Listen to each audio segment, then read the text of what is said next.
Ja, men vi fik af vores gruppe 2, udleveret materiale, som behandlede Storbritannien, deres deltagelse og holdninger til EU. Og ud fra det materiale, som vi fik udleveret, har vi udarbejdet en problemformulering, som beskæftiger sig med de tre taksonomiske niveauer, som er som følgende. Redegør for væsentlige historiske begivenheder for Storbritannien i forhold til EU og europæisk integration, og hvor vi har taget udgangspunkt i bilag 1, Why British opposition to the EU goes deep, og bilag 5, Winston Churchill. Ydermere så vil vi udføre en analyse, hvori der indgår en sammenligning af Harold Wilson og Margaret Thatchers taler med henblik på at vurdere deres og det engelske samfunds holdninger på daværende tidspunkt. Og der har vi kigget på bilag 2 og bilag 4, som er henholdsvis talerne af Margaret Thatcher og Harold Wilson. Og afslutningsvis så vil vi vurdere, hvordan Storbritanniens holdning til EU er påvirket af deres historie. Og der vil vi kigge på bilag 5, som vi også brugte op ved den redegørende del med Winston Churchill.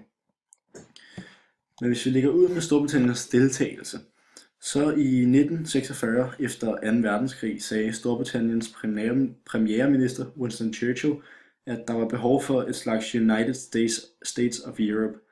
Han gjorde det til gengæld også klart, at Storbritannien ikke skulle være en del af denne union, da de til enhver tid ville vælge samarbejdet med USA over Atlanten frem for Europa, som de var ret tæt knyttet til i efterkrigstiden.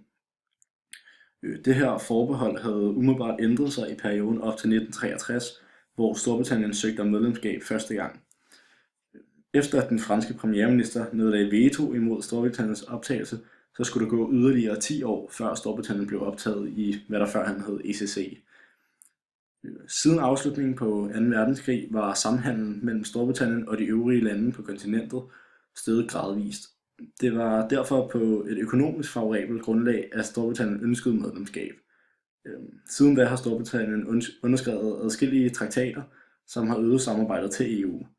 Men skeptismen til EU opstod under Margaret Thatcher i 1880'erne, da der i højere grad blev indført sociale aspekter til samarbejdet i EU, såsom Schengen-aftalen, hvilket Storbritannien i øvrigt aldrig underskrev. Sidenhen har EU oplevet en krise i 2010, og med David Camerons genvalg som premierminister af genforhandlingerne om Storbritanniens deltagelse i EU-samarbejdet netop blevet et aktuelt emne, som er interessant at analysere i et historisk perspektiv. Og det er så også det, vi har valgt på vores analyserende del, hvor vi vil kigge på de her 2 taler, som er fra før i tiden. Hvis vi kigger på talerne, så kan man sige, at der er skiftende regeringer og skiftende politikker. Harold Wilson var oppositionsleder i 1971, hvor der var dårlig økonomi i Storbritannien sammenlignet med det gennemsnitlige i EU. Men Storbritanniens regeringer har gennem tiden haft vidt forskellige holdninger til, hvorledes Storbritannien skulle medvirke til integrationen i EU. I 1971 er det konservative parti regeringsleder. Det er dermed regeringen, som sørger for, at Storbritanniens deltagelse i EU, altså de ligesom kommer med. Økonomien er i recession, hvilket leder til en regeringspolitik om at komme ind i EU. Oppositionen, Labour Party, ledt af Anna Harold Wilson, anfægter, at regeringen vil ind i EU lige meget, hvad der skulle til, altså koste hvad det vil. De konservatives føderalistisk tankegang dengang var dermed allerede under kritik, hvor en mere funktionalistisk tankegang udspringer og optrættes frem mod Margaret Thatchers tid som premierminister. Men altså, det primære aspekt i Harold Wilsons tale, der er interessant at undersøge, er, hvorfor Harold Wilson udtaler sig, som han gør. For umiddelbart er denne tale en tale, Harold Wilson giver som en opposition i landet, og det er noget, der tydeligt ses i den måde, talen er konstrueret på. Harold Wilson argumenterer for, at hans parti Labour har stået fast vedrørende deres forventninger til et medlemskab af EU, og at de altid har været for et medlemskab. Han kritiserer på denne front det konservative parti, som på daværende tidspunkt havde magten, da de i valgåret 1970 overhovedet ikke havde lagt vægt på EU, men derefter vælger at gøre det i 1971. Et andet punkt, som Harold Wilson kritiserer i forhold til EU, er, at han mener, at de konservative i 1971 udelukkende ville blive medlem af EU, eller at de blot ville blive medlemmer af EU mod enhver pris. Og talen er derfor meget præget af dens historiske tid og kontekst. Talen repræsenterer i europæisk integrationssynspunktet en række forskelle i holdningen til EU, hvor den konservative leder på det daværende tidspunkt mente, at briterne havde mere behov for EU og ikke omvendt, så mente Labour-partiet, at EU mistede mere ved at stå uden England. Den konservatives ledelses holdninger kan være påvirket af den dårlige økonomi i England, da de på daværende tidspunkt havde i forhold til EU, som man kunne se på grafen før. Det handler altså her om, at Harold Wilson argumenterer for et medlemskab, der sker baseret på forhandlinger. Han vil altså gerne have et funktionalistisk mellemstatsligt samarbejde, hvor samarbejdet vedrører områder, der er fordelagtige for England. Herudover kan der også argumenteres for, at han i sin tale argumenterer for en integration i form af liberal intergovernmentalisme. Ved den her form dannes de nationale interesser først, hvorefter de forhandler om dem i EU. Det kan siges, at den positive holdning til europæisk integration på daværende tidspunkt var påvirket af den økonomiske situation, England befandt sig i. Befolkningen havde dog forskellige holdninger til, hvordan den her situation skulle løses.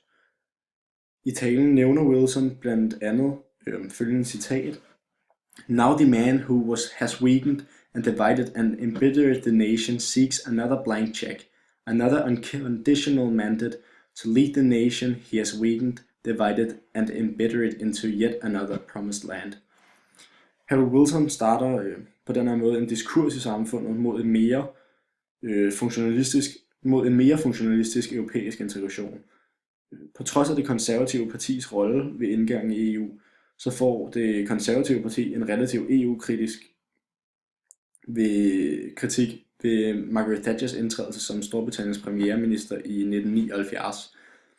Margaret Thatcher ytrede i sin tale på Europakollegiet, så universitetet med europæiske studier i Belgien, hvorledes hun ønsker et reformeret EU.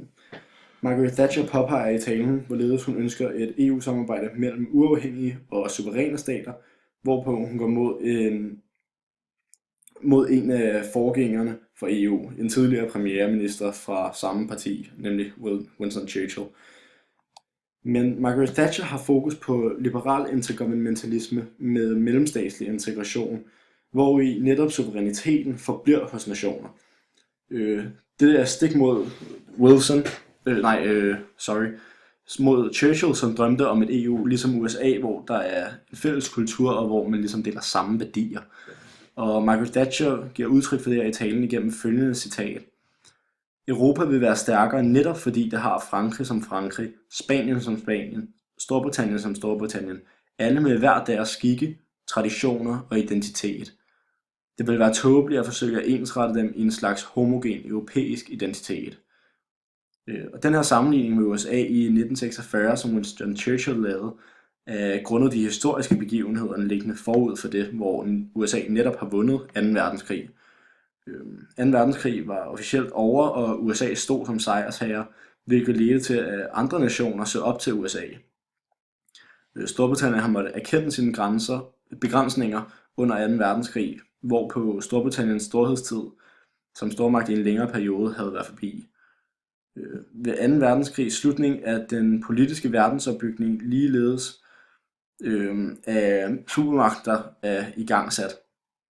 Storbritannien efter 2. verdenskrig har brug for andre nationer for at stå stærkt, hvilket også ses økonomisk på baggrund af den graf, der var før, hvor Storbritanniens BNP per indbygger var lavere end gennemsnittet i EU. Så på den måde havde de mentaliteten med, at sammen står man stærkere, og man ligesom har brug for hinanden. Med Margaret Thatcher som premierminister opnår Storbritannien dog en større politisk verdensrolle, hvor der tilbagetages britiske områder, såsom Falklandskrigen, som fyldte en del i Margaret Thatchers retorik. Storbritannien har vokset sig større i en international sammenhæng, hvorpå den mindre bestemmelse under EU fremstår som begrænset for Storbritannien. Og det leder til en mere funktionalistisk europæisk tilgang, hvor der sættes stor fokus på den negative integration, hvorpå Storbritannien primært ønsker et mellemstatsligt samarbejde på visse gavnlige områder for Storbritannien, såsom frihandel med mere. Og hvis vi så bevæger os videre til konklusionen og vurderer, altså hvor vi giver en vurdering af holdningernes påvirkning af Storbritanniens historie, så kan man generelt set vurdere, at Storbritanniens holdninger har været relativt sådan, turbulente. Da det daværende EF blev oprettet efter 2. verdenskrig, så var der meget delte meninger i Storbritannien om, hvorvidt det var fordelagtigt at deltage i sådan et fællesskab. Ja, som Churchill udtalte, som vi har behandlet før i 1946, man burde etablere et europæisk samarbejde, som skulle minde om de forenede stater i Amerika. Så udtalte han også, at det ikke var noget, man burde tage aktiv del af. Og det skyldes formentlig, at det britiske imperium var på sit højeste i årene efter 2. verdenskrig. De havde på daværende tidspunkt en stabil økonomi, og de følte meget nært bånd til USA, som ligeledes stod rigtig, rigtig stærkt i et globalt perspektiv. Storbritannien havde af disse grunde ikke behov for støtten af andre lande, da de var overbevist om, at de var i stand til at stå på egne ben. Men det var så først da Storbritanniens økonomi begyndte at dale i 1960'erne, at de ligesom forsøgte at søge ind i det daværende EF-samarbejde.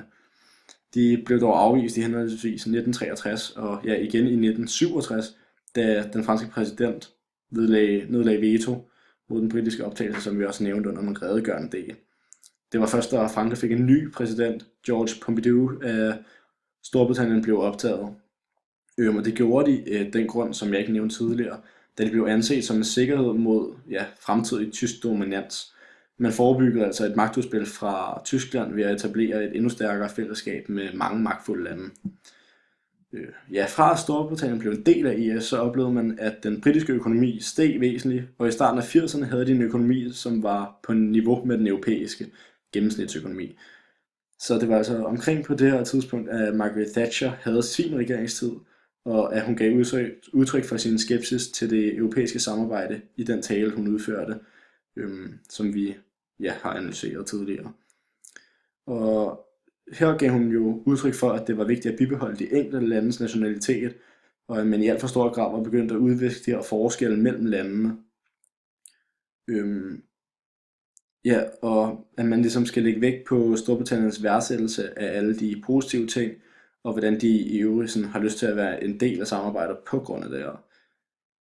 Og modsat så nævner hun det med, at de ikke gider, at de aspekter, som vedrører et socialt perspektiv for at danne et fællesskab, det ønsker Storbritannien ikke at være en aktiv del af, da det ikke er i deres interesse, som også så til det citat, vi havde udtaget fra talen. Og det er en utrolig funktionalistisk tankegang, at Storbritannien udelukkende ønsker et fællesskab grundet det positive økonomiske aspekt, og ikke for at danne et stærkere fællesskab for den samlede union. Så der ønskes ikke at deltage i fælles europæiske tiltag, såsom indførelsen af euroen. Så historisk set viser det sig altså, at Storbritannien glædeligt vil deltage i samarbejder, så længe det er til fordel for dem selv. De er konjunkturpræget i deres holdninger, og hvis nogen tiltag strider mod deres nationale holdninger og værdier, så ønsker Storbritannien at tage afstand. Og denne tankegang er stadig gældende i dag, hvilket også ses på vælgertallene i Storbritannien. UKIP er blevet store, og de spiller på at være mindre inde i EU. Faktisk vil de helt ud af det, eftersom EU bliver større og indebærer flere og flere områder, hvilket i lige med Thatcher og hendes tankegang er skidt for Storbritannien, men også det europæiske fællesmarked. Og det var det, vi nåede frem til i vores forløb. Jeg vil takke for, at I lyttede med, hvis I hører det. Og have en god dag.